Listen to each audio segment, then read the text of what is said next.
একটি বুলেট থেমে যায় একটি জীবন।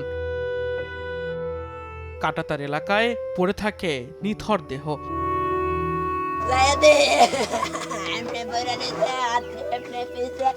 বাংলাদেশ ভারত সীমান্তে নির্মমতার শেষ নেই। ৫ বছরের মধ্যে ২০২৫ সালে সবচেয়ে বেশি ৩৪ বাংলাদেশিকে হত্যা করেছে বিএসএফ ও ভারতীয়রা। এর মধ্যে গুলিবিদ্ধ হয়ে নিহত হন ২৪ জন।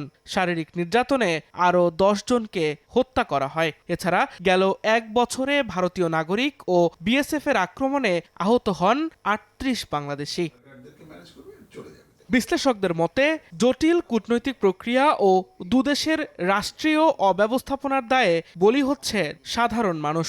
সীমান্তে অপরাধ নির্মূল করতে হলে চুনোপুটি নয়, রাঘব বোয়ালদের আইনের আওতায় আনার পরামর্শ তার। আমরা ভাবি যে রাষ্ট্র খুব চোরাচালান দমন করতে যাচ্ছে। যদি চোরাচালান দমন করতেই চায় তাহলে ওই ছোট ছোট পুঁটি মাছগুলো ধরা পড়ে কেন? ধরা পড়বে তো রাঘব বোয়াল, তারা কখনো ধরা পড়ে না কেন?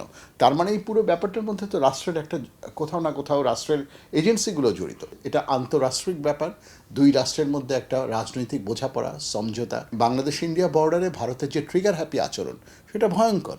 তো সেইটা থেকে ভারতকে সরে আসার জন্য ভারতের উপরে সেই পরিমাণ চাপ আমরা তৈরি করতে পারছি কিনা। বিশেষজ্ঞরা বলছেন, সীমান্তে বাংলাদেশিদের ওপর গুলি চালিয়ে ভারত শুধু আন্তর্জাতিক আইনই নয়, নিজ দেশের সংবিধানকেও লঙ্ঘন করছে।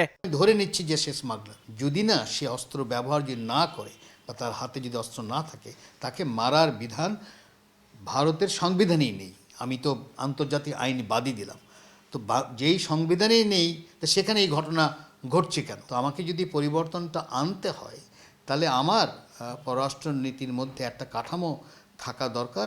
শুধু হত্যা নির্যাতনই নয়, গবেষণা বলছে বিদায়ী বছরে সীমান্তে আরও একটি বড় সংকট তৈরি হয়েছে। গেল বছর ২,৪৩৬ জনকে অবৈধভাবে বাংলাদেশে পুশিন করা হয়েছে। ভারতের নাগরিকদেরই পুশিন করা হচ্ছে। দিন মোহাম্মদ সাব্বির, সময় সংবাদ, ঢাকা। সেটা